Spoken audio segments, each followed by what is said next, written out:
Welcome to The Voiceover with your host, Dee Foster III, where we discuss relevant topics that affect the culture with bold, independent commentary. Get ready to be inspired, enlightened, and encouraged. Welcome to the premiere episode of the Voiceover Now podcast. We are so excited to have you tune in.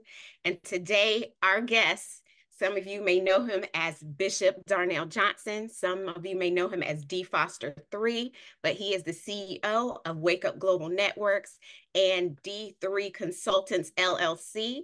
We are excited to have him here. So we're just going to have him come and kind of give us a background of where he is now, where he's been, and where he's going. So we're excited to hear everything he has to say. So let's welcome Foster Johnson III. Welcome. Prophetess, thank you for having me as your guest. I'm honored. Thank you. Thank you for being here. So today we just kind of want to go over and have a transparent conversation. So we want you to be honest in your answers. We're all family here. So we just want you to have the opportunity and a platform to just kind of let us know where you've been, what you've been doing, and what's on the horizon for you. So that's where I want to start. Where have you been? What have you been doing? We know you stopped pastoring. Well, but thank you again. And I appreciate you. And before I even answer that, I want to say thank you so much for your unwavering through everywhere I've been, your unwavering, you and your family support of myself and Wake Up Global Networks. You know, God, every now and then, God will send you what I call the real ones. And when it comes to you and your family, I mean that's what he really did. So thank you. I have been trying to really find my way. You know, after pastoring for more than half of my lifetime, and then in 2021 was the last time I pastored.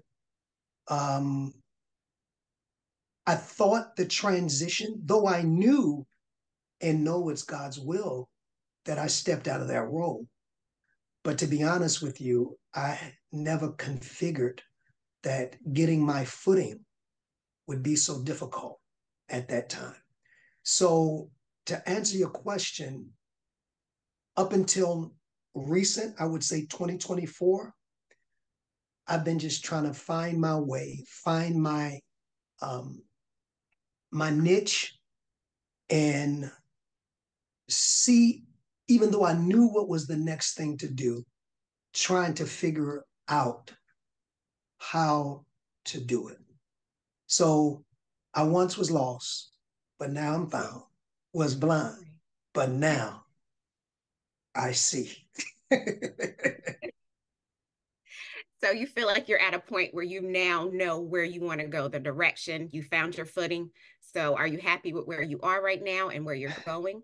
I absolutely, I found through, and I'm not trying to be religious, but I think these phrases sum it up: through many dangers, toils, and snare. See, one of the things that was kind of disappointing to me, I've always known it, but I never experienced it. And I'm sure there are those who are watching that may disagree, but this was my experience. And I said this years ago when I first stopped pastoring my first church.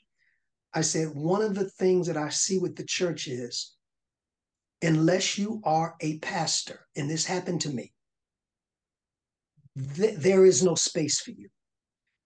In my opinion, the only space that is made for non-pastors, and that's why I think so many stay in that role past their season, because the only time you get invited, because that's a congregational exchange, or your church is very prominent, that's notoriety to the guests.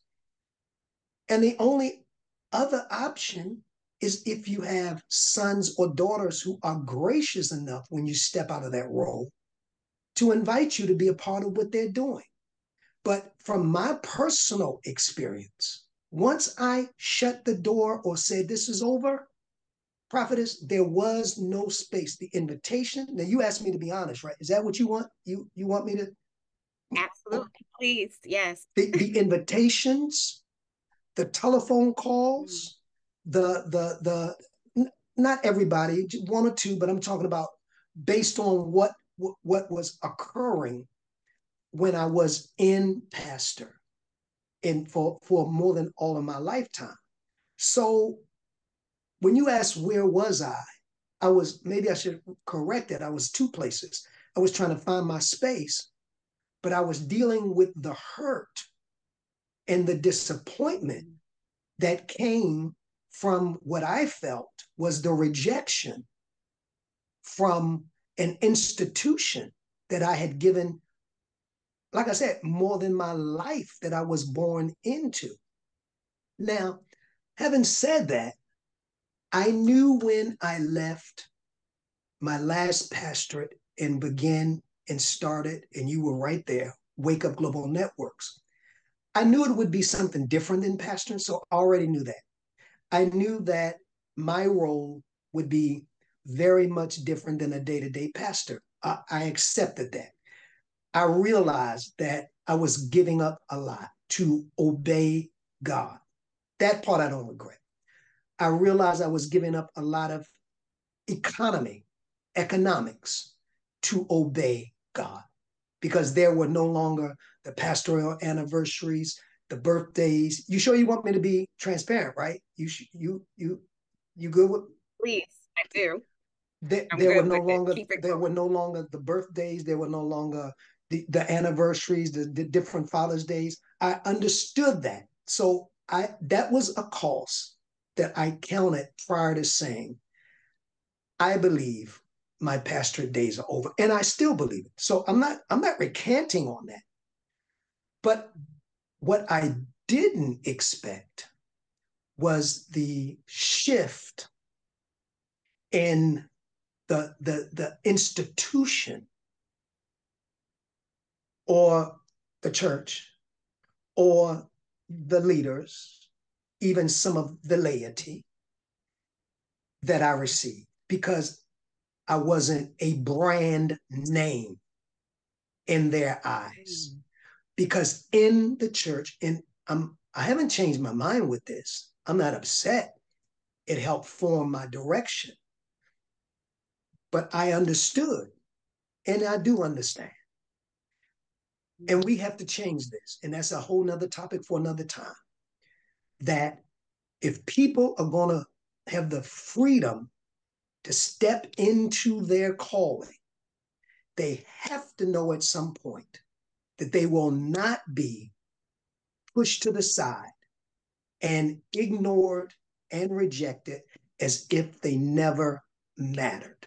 So when you say, well, where have you been? I've been dealing with that, trying to reconcile that, trying to get healed from that, trying to get past that. That's why a lot of people haven't heard from me because you can't heal in the same place where the wounds take place. Let me say that for the Wow. people in the back. You can't heal in the same place where the wound takes place. You have to go away, reconcile that, get healed, forgive, come back, and now maybe you can have some kind of a semblance there. So dealing with that and deciding exactly what form Wake Up Global Networks would take. So I was doing a lot of, as you know, trial and error stuff. Believing this one thing, okay, that's not working. Believing this thing, is it? And it didn't kind of take off the way that I wanted it to take off. So that's why I started off by saying, kind of getting my footing on this new journey that I began almost 2 years ago. And it took 2 years 2 years for me to reconcile the treatment, to reconcile my new position, to reconcile everything that I had given up. Nobody made me. I want to make that clear. But it's my destiny. And so reconciling that, and then with this new organization and feeling as though I've got to do something. I can't sit back and do nothing. So trying to figure out exactly where we were going with that. I know that's a long answer, but I want to be very as transparent with you as you requested of me as possible. But something happened 2024, and I don't want to jump ahead of you. And so I got some resolutions. I got some resolve. I was able to resolve the treatment. I was able to resolve my destiny and begin to embrace and even love and even be proud. I did the inner work. I did it. I didn't say it was easy, but I've been doing the inner work of being healed, of being whole, and of being restored. And now I can even be honest, even all those years that I was in pastorate, I think I'm more confident and know more who I am having gone through that experience than before I went through that experience. Wow. Wow. You asked for it, you get I it did. here. You know I me, did. you know. Yes, I asked for it and I'm glad you gave it. And like you said, that's a conversation for another day. That was a lot to unpack. And that's something maybe we'll have to do another conversation. Go Yes, gladly. once you left pastoring and the treatment and how you felt and just that whole process and how it brought you to where you are today. So thank you for being honest. I asked for it and we got it. So thank you. But kind And of let me say this, I oh, think if I can, just to yes. clarify, because I know people are viewing this, Right. it wasn't every single person. So I wanted to say that. But I will say without apology, it was the majority. I'll leave it at that. All right, we'll just leave that there. But piggybacking off of that, well, now would you consider yourself still in ministry? Are you still in? Absolutely. That's my calling. You know, one of the things that I have always, if anyone knows my ministry from years and years ago, I've always taught on the seven mountains of cultural influence. And I've always taught that premier ministry. I don't know how much the church or the system understands this, else we wouldn't treat those who are not in the pulpit weekly different. But did you catch that? I threw that real quick. But um, but yes, I am. But it's not the traditional type of what we have this one concept that we must get delivered from of ministry. But when Jesus said, go into all the world, the cosmos, the systems of the world. And so to answer your question, absolutely, I have no choice. I've been called, destined, and ordained to do it. And pastoral ministry was just one of the roads that I passed through to give me experience, to equip me to go to the world. So absolutely, that's what I do in everything. That's what we do, and that's what made this journey so difficult, because it's not like you can go out and say, all right, let me forget all of that, because this is not a career. It's a calling. So if it was a career, I could say, you know what, the heck with everybody. Y'all sticking where the sun don't shine. Let me go out here to a multi-million-dollar corporation, sell myself. But when you're called and you're marked of God, you don't have that option. And I will say, unfortunately, but you have to be, like Paul said, obedient to the calling. So very much so, and plan to be in it all my days here on the planet. I love it. Awesome. Well, since you still consider yourself a ministry, just a different aspect, I noticed you go by D. Foster 3 now. Do you still consider yourself a bishop? Is that something you still answer to? How do you view that? I'm glad you asked that. Because I need to set the record straight on that. Yes, thank you. And you have some very excellent questions, and keep bringing them. I will always be a bishop. If you understand the episcopacy, once a bishop, because I've had people come to me in this process and say, well, how can you be a bishop and not have a church? That's the mind of the unlearned, because there are suffragan bishops, and I'm not going to go into the teaching of the bishopric here on your show. But for somebody to say that, then you are scripturally and historically maybe not the most literate person, because there are varying types of bishops, and a bishop means to oversee. So if I'm just saying at minimum, because see, again, we think it's just the bishop in the pulpit ministry. But at minimum, if somebody say, what are you the bishop of? Okay, I can give you two things at minimum, and I will just do this for the unlearned. I'm the bishop or the overseer of Wake Up Global Networks Incorporated. I am the bishop of those who consider me a spiritual father or a mentor. And all that word means is episcopus, oversight, to have oversight of. So to circle it around and make it more historical, the only thing you can, once you are consecrated and hands are laid on it, and I am official. I did not make myself a bishop. I did not carve out a certificate, and I'm saying this for a purpose. Mm-hmm. I had hands laid on me. The chief prelate, Bishop Harold C. Ray, consecrated me. I have a certificate, and I'm saying this for a reason. So that is the official. Bishop Oscar Brown laid hands on me. So that was the official consecration. So for people who say, you don't have a church, how can you be a bishop? Historically and protocolically, the only way you cannot be a bishop once you are officially consecrated is that you are debunked for some moral failure, and a council has to come together and say that you are no longer qualified to be a bishop in the Lord's church. So to answer your question, yes, I am and will always be. Now, you said, but you go by D. Foster 3. Yes. Why is that? I can speak to that. Because all the arenas that I go into now with Wake Up Global Network don't understand what a bishop is. That's just me. When I go to schools and talk to students, maybe if they grew up in church, they do, but they don't know. Some people thought my first name was that, and that's cool.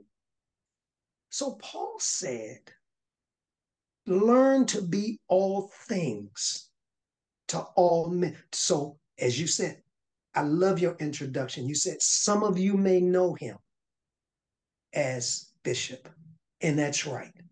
So to them, I'm bishop. Some of you may know him as D. Foster 3, and that's right. And to them, I'm D. Foster 3. So I don't think it's a thing where we have to pick and choose.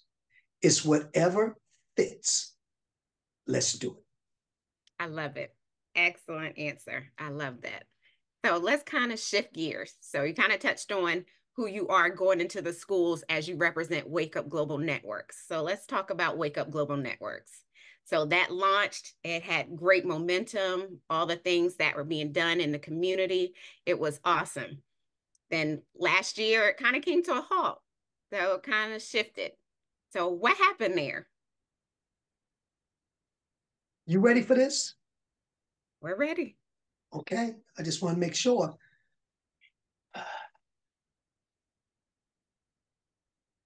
Money. You said, what up? Money. I told you, I'm gonna put it straight. My biggest mistake, but it won't happen again, was, all right, let me go back. Even during my years of pastorate, I I've never been a person to raise money. I, I could, I did if I was asked, but I just never, that wasn't my thing. That was even to pastor.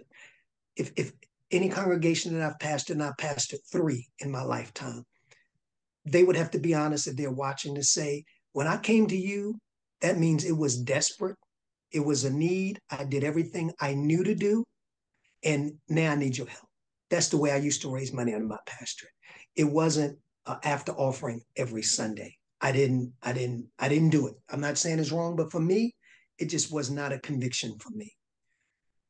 Raising money, asking for money has always been the squeamish side of my personality in ministry. Always has.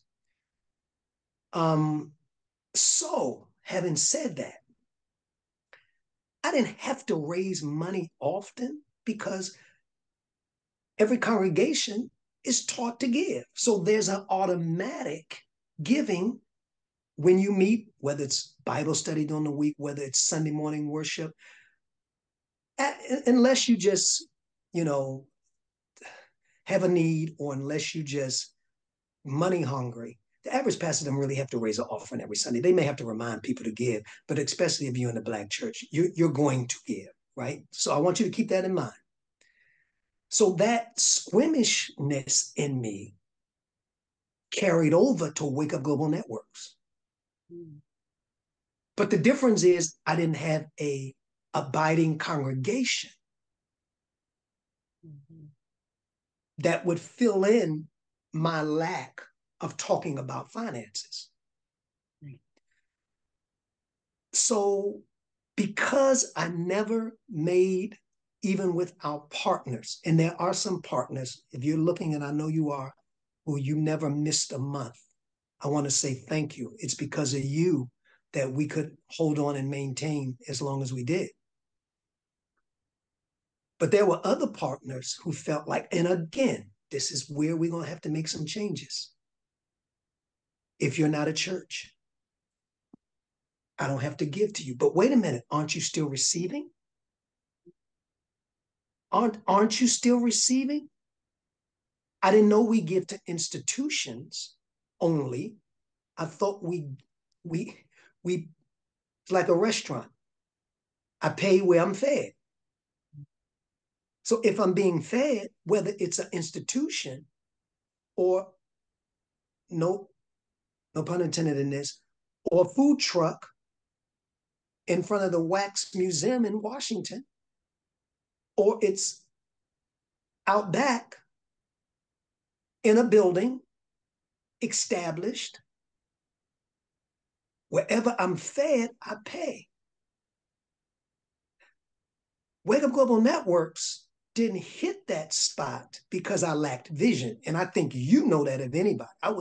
Spirit was giving me stuff every time we turn around. But every vision needs provision. And to answer your question straight, no chaser. A lot of the partners didn't understand that because it's the same mentality of, if you're not pastoring, you don't get the same treatment. Well, it's the same thing with what they call, I don't call Wake Up this, but what they used to call para-ministries. Mm-hmm. And I'm sure I'm not the only one that can attest to that. And so what it does is it cripples that vessel that God may be trying to send out into the 7 mountains of cultural influence, because no matter how great the vision is, it demands a certain amount of provision. So when you saw us slam on the brakes, we were doing the Awakening Experience. That was money. We had musicians. That was money. We had to put the footage together. That was money. We were doing the Wake Up to Elevate. That was money. We were doing our website and that was money. I mean, I could go on and on. And when that was money, is compared to that was money. That was the given compared to the need. And one thing about me, and anybody that has worked for me, and I dare anybody to say anything different. I have always believed and always will believe that you must be fair to people to the best of your ability that have agreed to help you bring your vision to pass. And when I can't do that, I'm not made that I can keep going on and using people and expecting them to give their time, though people do and would. But my conscience says, you give your time, you give your talent, you sow that into it as you have done 1,001 times. How long are we going to drive this? And let me speak to the person who would say, well, maybe God didn't lead you to do it. No, I disagree with that because it was successful. That's why I said it's only one reason: money. And I tread on this, and it's not everybody. Because maybe we're not taught when you partner with something other than a local church and you see vision there and you have a leader of integrity and you're getting fed there, that maybe is right to support that also. And so I chalk it up to more of ignorance because that's not what we've been taught. Everything local church, and I believe in that. Everything local church, local church. So maybe the answer is, like I used to do when I had a local church. Take some of what's coming in the local church and bless those paraministries. Or, para for just the understanding, or those ministries that are going beyond the walls and sharing some of our resources with them. Right. Now, for those that are viewing this in the pulpit, I'm sure they're going to see it totally different. But I'm on interview, and I'm giving my experience based on what the guest is asking. And I tell you, it was nothing but finances. That's it. Nothing more, nothing less, not what I had experienced, because I was forgetting about that, moving forward with what God gave me, and we had great momentum. One thing only, MONEY, and I had not learned to be a con quick enough, and still not, but I changed my approach. I appreciate your transparency there. So yes, thank you. What would you say then that's the end of Wake Up Global Networks? No, we just beginning. Are you, what? The end, we kicking in second gear. Awesome. Now, I can't go into as transparent. There's one or two things that I'm waiting for, and I think I've shared it with you that I need to see happen, that transpired, that I can't talk about publicly yet. But no way. Wake Up Global Networks hasn't even begun to fulfill what God set us up for. I think the first 2 years were just like any business probably, or any even trial and error, finding out exactly what we're called to do and what we do best and what we're not called to do and what we don't do that well. And I think, to be honest, no brag, but I'm just being transparent across the board because, again, I've learned to believe in myself more than ever before. I think most of the things we did were successful. Most of the things, I can't say this, or we did this and this wouldn't work. I can't, to be honest with you, everything I believe Spirit told us to do, it was successful. From the Wake Up weekday daily break off to the wake up to elevate to the awakening experiences to all of our outreaches in our communities, everything had the mark of God on it. One thing that thou lackest. What is that, rich young ruler? Money. Got it. So yeah, we're gonna be around. That's the ministry God gave me. And now let me say, I love it because it can take on many forms. It doesn't have to, it's not just limited to outreach. It's just not limited to podcasts. I love it because we have the liberty, because Wake Up Global Networks Incorporated, it's not a church per se, it is ministry. We can take on many forms. So with this, we're not boxed in to one thing. I love it. All right. Well, you guys heard it here first. Wake Up Global Networks is not over. So stay tuned. There's more in store. So make sure you stay connected for what's next. So now that we've got that out of the way, we're currently on the Voice Over Now podcast, which is something new. So kind of tell me the background. Where did this come from? And what is this about? Okay, I'm glad you asked that too. So,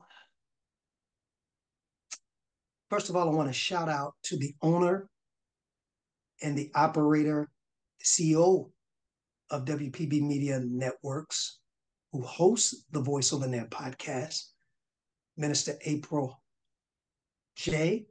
Thank you so much for allowing us to be a part of your platform while as we are rebuilding at Wake Up Global Network. So to answer your question, there are people that even doing and this is when you know you really touch people. So let me go back and say, there were people who reached out during those 2 years when I was,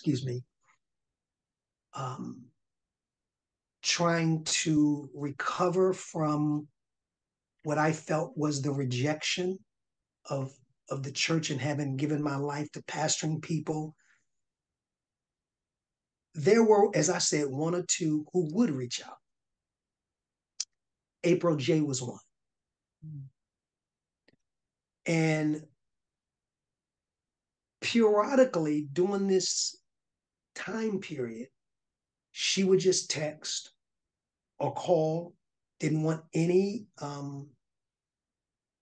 details, just to say, Bishop, how are you doing? Hadn't heard from you, just wanted to make sure you were okay. You can't buy that. I mean, to me, that's worth more than money. If she and one or two who did that would have gave me 1,000, it could not have equated to that right there, care, genuinely care and concern. So about maybe maybe over a month ago, she reached back out again.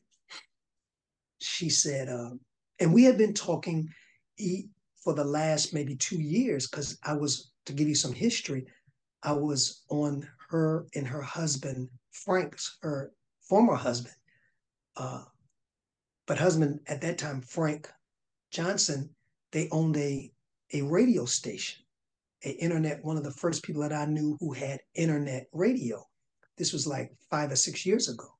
And I was blessed by them to be on their radio station every Saturday night. That's where I started, with a radio show talking about cultural, societal, whether it was politics, whether it was in entertainment, hip hop, fashion. We would have that context called the voiceover. And the context was, with all of these voices out there, we bring a kingdom perspective and a kingdom voice over all of that, right? So when things happen as they did at the station and the voiceover, and then we did a Sunday morning show there with just playing gospel music and commentating on that. So long story short, as things happen, April and I began to talk, especially as she joined Living Word and where I was pastoring, about the resurgence, because she would always say, "Oh, Bishop, I enjoyed the voiceover so much." I said, "Well, once you get reestablished and set up, let me know. I'll do it again. I'll be glad to bring it on." When our kind of media came to a halt, one of the things I know, and let me put a pin here, I know I'm called for media. I have never in all of the years I've pastored, even before then, God gave me a voice on a radio station, television station. I have never been off of media. The longest I've been off of media is when we stopped doing the awakening. And one of the things I've gotten prophecy after prophecy that God is giving you the airways. You have a voice for the nations through media. So that's one of the things that I knew. And that's one of the things that gives me the most joy, to be in media, to commentate, whether it's Christian stuff, worldly stuff, quote unquote, in industry stuff. I'm on it. That's one of the things that I know that God has assigned. That's why we form Wake Up Global Media.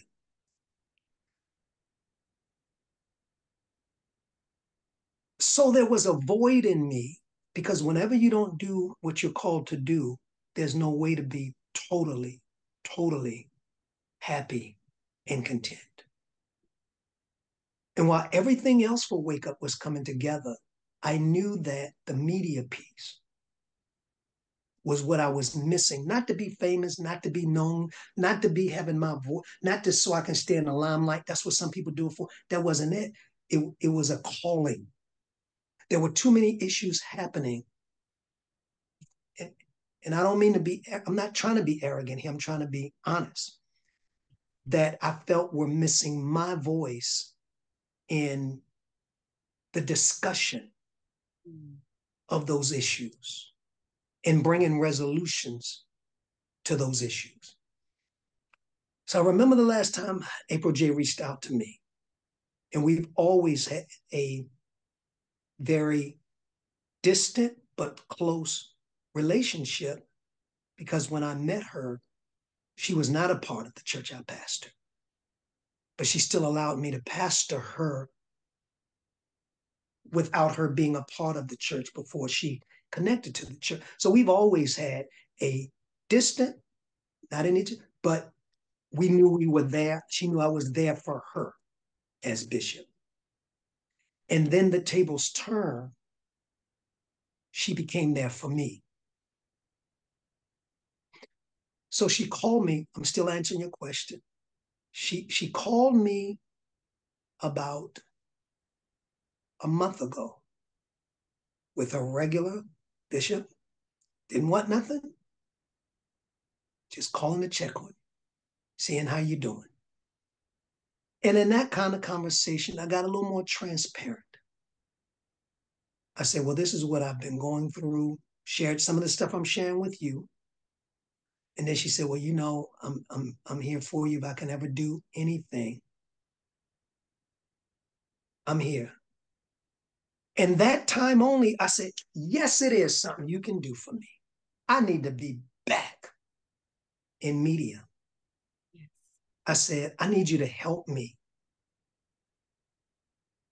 get back on a podcast. No, I asked about a radio. She said, well, then we talked about that. She said, but I got something better for you. Then she talked about this. And long story short, without going into a lot of intimate details, in less than a month, this was born. Some of the other things you'll discuss. Because when God is in it, that's when God sent April J to us to help us get our footing. And I said, now this will be the research of the voiceover. We will just call it, because we've updated it and times have changed, the Voiceover Now podcast. I love it.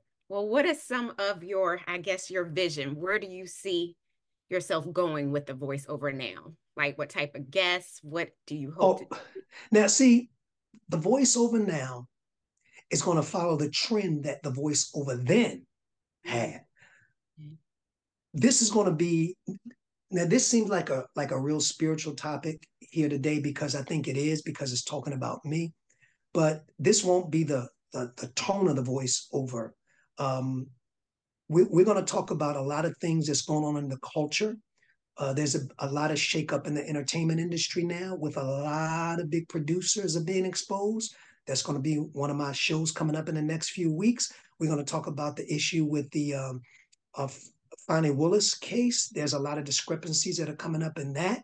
And I've got guests. I'm lining up guests for that. We will be talking about some things that are happening in the church. There's a lot of exposure going on in the church. We're going to be talking about that. So the mantra is on the voiceover now, if you're talking about it, if it's in mainstream media, then we're going to, 9 out of 10, we're going to talk about it here on the voiceover now, and we're going to have expert guests. We're going to, and see, this is where, see, this is where, like I told you, I've wised up in some things since I've learned some things in this last year when we had to put some things on hold. That ain't happening because we're gonna some guests we got flying in, and we gotta sit down and talk to them person to person. So we're not talking about just, and I'm not belittling anything. We're not talking about just you know people around the corner. No, we got some big guests lined up for the Voice Over Now podcast. So we're going to be touching all four corners of the earth, touching no conversation is off the table, bringing you information, but most of all, edification. And of course, because I'm involved, a little entertainment. We expect nothing less from you. I'm looking forward to it. So everyone, make sure you stay tuned. So we're excited to see what's to come. All righty. So let's keep going on this train of transparency, okay? So Okay. we'll talk about something a little controversial. Okay. So I want to start here. So we have seen that you've mentioned in some of your teaching and your belief about astrology. Okay. I just want to know, how do you, if at all, how do you reconcile that with your belief in the Bible and your belief in Jesus and your relationship with him, and as a bishop and someone in ministry? Oh, good. I'm glad you asked that. See, bring it on. Bring it on. I'm not ashamed, and I think anybody who especially has followed me lately understands that I do embrace astrology because it's in the Bible. As a matter of fact, I have a book coming out on my Earth Day entitled Understanding Light Language, which deals with the connection between God, astrology, and the Bible. And I go through scriptures pointing out how God, and I'll give you one here. And I'm glad you asked this. I'm so glad, if no other question, I'm glad you asked this question. Because whatever I do, I don't do it in the back, in the dark. That's a lack of integrity. So I'm glad you asked this because I think this would be the big elephant in the room. And I think we see the astrology in the Bible, but we don't pay attention to it because we've been taught to see it in a different way. But we do it every Christmas, right? When we recant the Christmas story or the story of the birth of Jesus, I would say that. When we recant the story of the birth of Jesus, that they come looking for Jesus and they're told to follow the stars, to follow the stars in the sky. To read the stars in the sky, that's what astrology is. You would have to be what's called a magi. And they called them wise men, magi's. They follow the stars in the sky. And I go through that in my book and show us over and over again how astrology is in the Bible. Now, let me draw the line.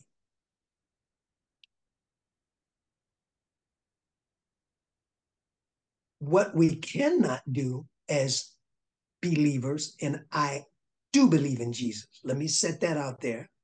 I believe in the blood. I speak in Shantarabosha. So that's it. And I still believe in astrology because I believe it was one of the sciences when Daniel, and I'm not going to do the whole book, but I'm just answering your questions. And for those out there who have questions, yes. For Daniel, it says that the king says, give me men who are skilled in the sciences. I believe part of those sciences were they knew how to read the heavens. Now, where I think people get mistake, God forbid, believe it was over in Deuteronomy, to worship the stars, to bow down. We don't worship the stars. We worship Jesus. We don't bow down to the galaxy. We bow down to Jesus. But at the same time, we don't deny that certain alignments. All right, let me give you another point. And you can ask me any questions. Like I said, this is, I don't know when you're going to get another chance to sit down and talk to me like this transparent. I just felt like it was, I felt like when you said be transparent, then I felt it was time. It's amazing how we don't believe in, like, I'm a Pisces, and my birthday is in March next week. And the symbol of Pisces is fish. We don't believe in astrology for most Christians, but that fish on the back of their car, that fish has nothing to do with Jesus. Outside of the fact that that fish is Piscean, the age when Jesus started his ministry. But anyway, what I'll get, so there are subtle ways that we embrace it, but very few people are going to be like me, who come out and publicly embrace it and say, yes, I believe in the arrangements in the heaven. Psalms 19:1. Let me give you one real quick. Not you, but for all those that are viewing. The heavens declare the glory of the Lord, and the earth shows forth his handiwork. The heavens, and it pours out its speech. The heavens speak night and day. And that's just, so yes, I do, but I don't worship it. But ultimately, Jesus is my center and my compass and the Holy Spirit in my life. All right. Thank you. I know that's been something that's probably been on people's minds, been afraid to ask, but wanted to know. So again, thank you for being honest and transparent and taking the time to explain that for those who had any questions. Thank you for being willing to be integrous enough to ask the real questions. Thank you. Absolutely. It's my pleasure. All right. So we talked about Wake Up Global Networks, Voice Over Now. Do you feel these platforms and everything you're currently doing, do you feel that's your destiny, what you've called to do, and that's why you're here on this planet? Just speak a little bit more to that. Yes, I do. I believe that now that I have my footing and that I've stumbled around in the dark some, absolutely, I have never been more sure. And that's a big window. But I have never been more sure. I'm excited about it. I'm excited. I have my passion back. Let's say that. I have my passion back. I have my vision back. Because when you're wounded, it's hard to have passion when you're trying to heal, when you're wounded. But now that I've walked through some things, I've reconciled some things, I have my passion back, I have my vision back, What I thought I needed when I first departed pastoring, I don't need. I've come into a self-awareness that, how can I say it? That I'm good. That I'm good in the people like April J, people like April J, people like yourself and your family. The things that I do need, God will send those people, kind of cause our paths to cross. So I don't need to recant, get bitter, be angry, hold unforgiveness, what I thought should have happened. That was then. But now, like I said, at the turn of 2024, I'm smack dab in the center and in the middle of the will of God for my life. So to your answer, absolutely. And I am excited. I'm so excited I barely sleep because my mind is all, as my mind is always got something. This is what I'm thinking. This is how you know when you're in that place again, because now the spirit is able to bam, bam, bam. And God is dropping it. God is dropping it on, and it's just happening supernatural. It's just happening. All of this came together in less than a month. That's not all of you all, everything you all were promoting. It just came together like no effort, no toiling, no drama, no everybody just doing their part. That's how you know you're in the will of God. And I love it. Awesome. Well, I'm excited that you're back in that place after going through, you said, kind of a little wilderness experience the past 2 years. So what you've been through the past 2 years, what are some of the lessons that you've learned that you're going to take with you moving forward? Number one, you have not because you ask not. I'm not going to go through another season with wake up having needs, and whether they do it or not, and not putting it out there to our partners or the people that we're there for. That, and I know that may sound, but no, that's really, because my thing is, if we're feeding you, at some point, you have to give back. So that's the first lesson. The second lesson is, I didn't do this a lot, but I want to make sure that I'm not just doing stuff just so people can think I'm doing stuff. When I do stuff, and when we do stuff, and when we decide something should be done for Wake Up Global Networks, then it's because God has directed us to do it at that timing. And we do it in our crucible. Without here, but we do it in our crucible with blinders on, knowing, yep, this is what we should do, and this is the timing. And the final thing, the people got to be right. See, and this is not just for Wake Up or me. This is for anybody if you're listening.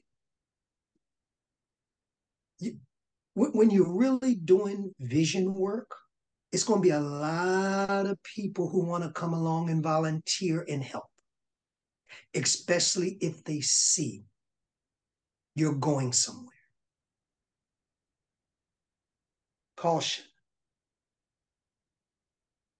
Admire, appreciate their desire to help, but discern who is God sending you. Because when God sends them, after all of the tsunami is over, like yourself, like April J in 1 or 2, you'll look up, and even if they have to dust this, they're still standing there. So those are the three main things.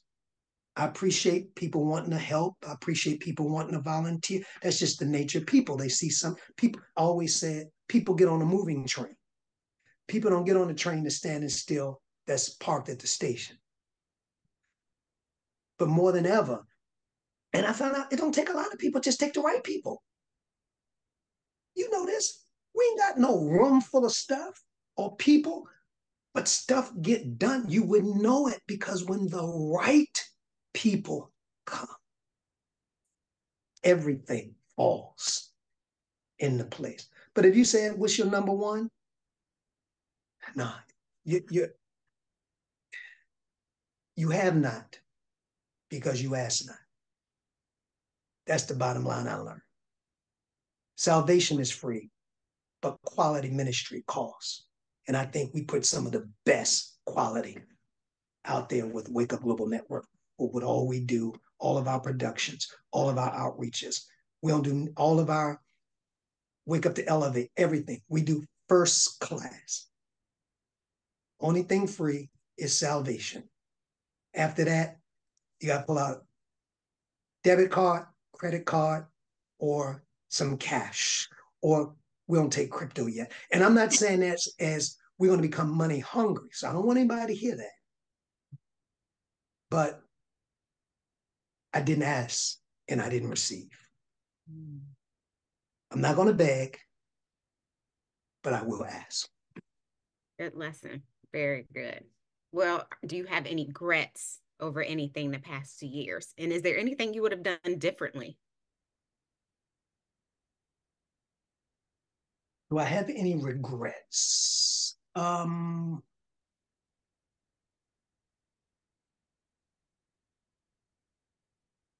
don't know how this is going to sound,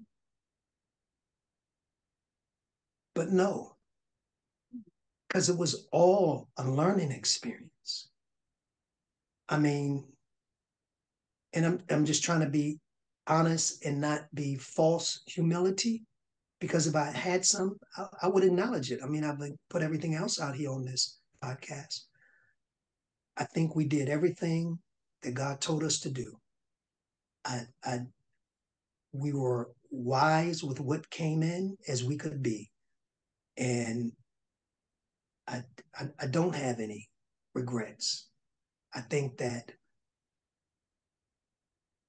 I had to get adjusted.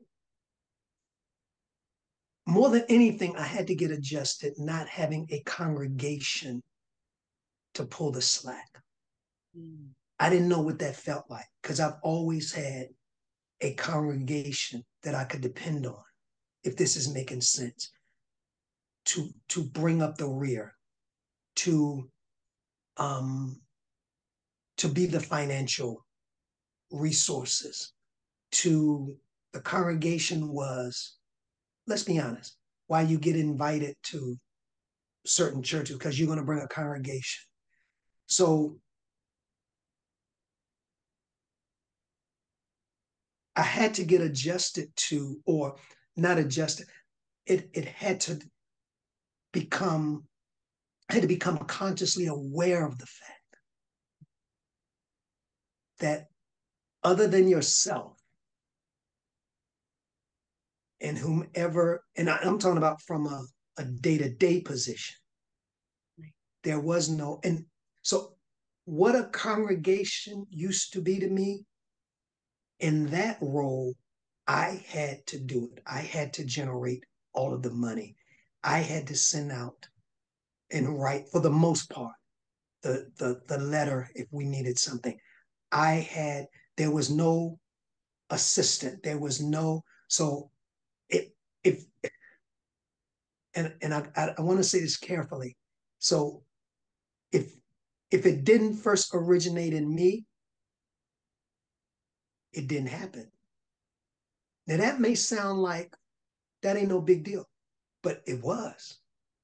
When you're used to having it another way for all of those years. So now it rises and falls on you, everything. So you don't get a chance to breathe. You don't get a chance to go away and have a real vacation because there's nobody to leave behind to keep things running. I mean, there is, of course, yourself, but you understand what I'm saying? There's no like major support system. And that's why I will always be grateful for you eternally. And when I look at how God sent you, it was nothing but God, the divine timing and the divine strategy, was nothing but God. And with you in that administrative role, and then we had 1 to 2 partners that were very strong financially. Some are even to this day, right? It was kind of like they said in the church years ago that the 20% sustains the 80 who don't contribute. Well, it was the 5% sustaining the 95 who didn't contribute. So that's where we are. But it was a learning experience. I don't have any. I think I'm better prepared to go forth in para-ministry, understanding the demands now mentally. Awesome. All right. Well, you have all those lessons you've learned. Now moving forward into the future, where do you see yourself? Oh, what can I tell you? Because some of them I don't want to breathe out yet, right? But and it's What not you that I'm can trying to keep share. anything back, but I've learned that too.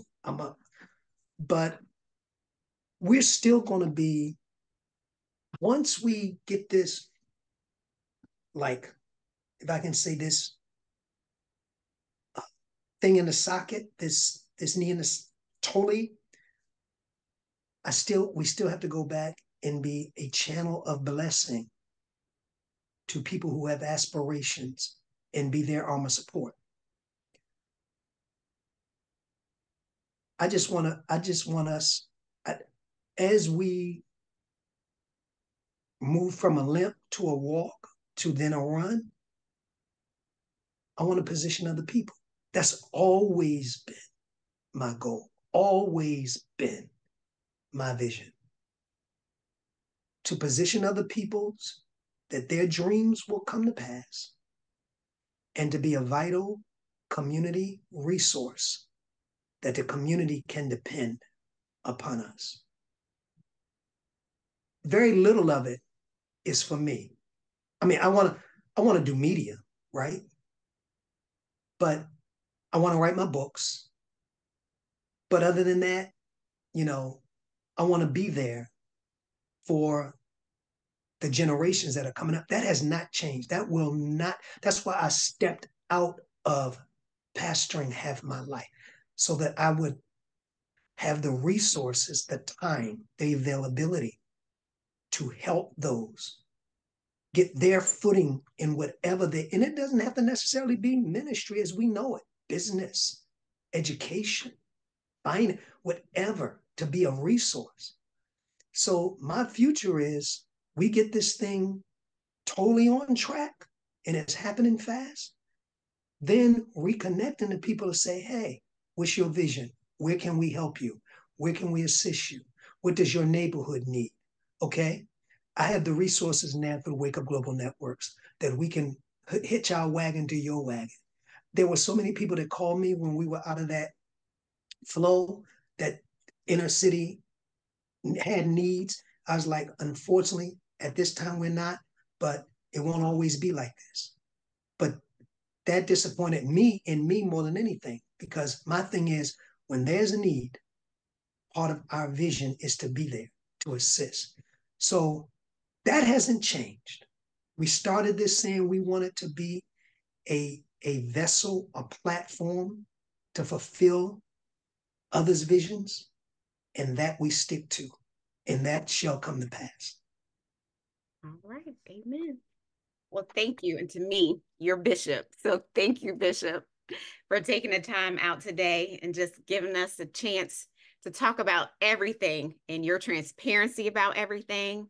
And also, since we were talking about the future, we want to talk about what's coming up on Sunday and the premiere of something else, the Voice of Hope Connection and the Voice of Healing Prayer Call. So you want to give us a little bit more about that?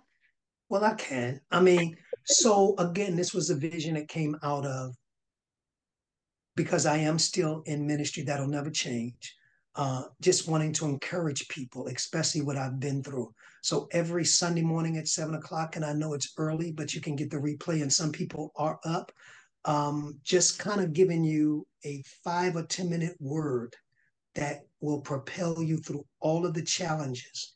One of the things that sparked this is not to say, well, if you have any challenges, there will be challenges.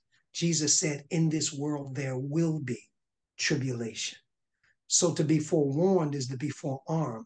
So because next week you're going to face challenges, I'm going to face challenges. We don't know what they are, but there is a preceding word that can help us remember when we get to those places. Oh yeah, especially the one we have for Sunday that I'm not going to talk about now.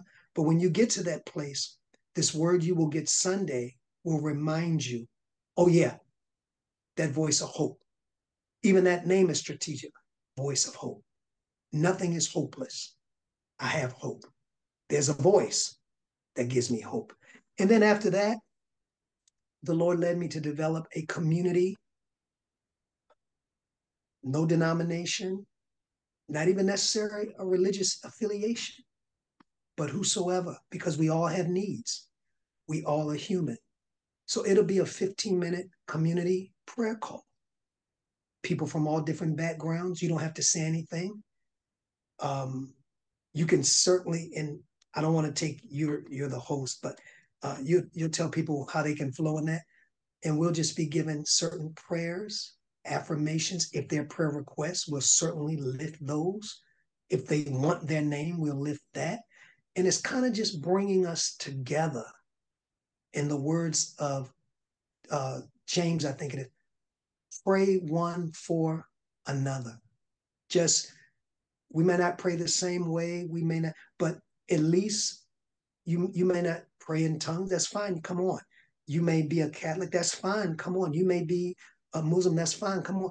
But at least you may not have the same prayer language, but we're wishing goodwill to one another. That's the main thing. So those two endeavors I am excited about, and we launched those on Sunday. Awesome. And that's so needed right now. So yes, we're very excited about that. And if you guys want to send in prayer requests, we do have a link set up. All of that information as to the time that everything airs, how to send prayer requests, please head to our social media, Wake Up Global Networks, or of course, make sure you're following us on our new socials for the Voice Over Now podcast. You'll get all the information there. And make sure you tune in every Wednesday at 7:30 p.m. for the Voice Over Now podcast. The links and information should be on the screen as well as on our social media. And again, Bishop, thank you for taking this time out. We're excited about where God has taken you next. So stay tuned, everyone. Well, I want to say thank you for asking me not being afraid to ask the hard questions and taking that challenge. And I don't want to cut you off. If you have another one, I'm open if you finish, but I wanted to make sure that you asked all the questions that were in your heart that you felt needed to be asked. So was there any others? I don't, like I said, I don't know when you'll get another sit down. So you better ask, but if any others, I'm open to. Yeah, we are good. I think you've done an excellent job today. I think we've covered a lot of ground. Maybe if something comes up, maybe we need to do a part two. But I think we are good for now. Absolutely. And I would like to say publicly, like I said, and I don't take words lightly because I know words, we're judged by words, that I am eternally grateful for you and your family, your husband, for all you have sown in the light days, but even in the darker days. You all were still there. Nothing changed. Nothing wavered.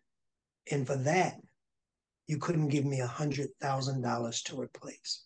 So I want to say, I really, from the bottom of my heart, appreciate you being there when it looks like it wasn't going to be no there, but you were still there with all of your responsibilities, business, family, taking care of parents. You were still there. So I pray that God will always cause your meal to run and never run dry, and that you will get the kind of support in every one of your endeavors, even down to your children's children, that the faithfulness of God will be seen upon and in their life, because you and your husband started that trend of faithfulness and loyalty to me and to Wake Up Global Networks. So I want to say thank you. Thank you, Bishop. I received that. Oh, thank you guys again for tuning in, and we look forward to seeing you on next Wednesday. Have a good one. Thank you for being a part of The Voiceover. Please follow us on all of our social media platforms to stay connected to our upcoming shows and guests. Instagram at The Voiceover Radio. Twitter at DPropheticI. That's the letter D, prophetic, EYE. If this show has enriched you in any way, please share The Voiceover among your circle. Until next time, keep allowing your voice to be heard.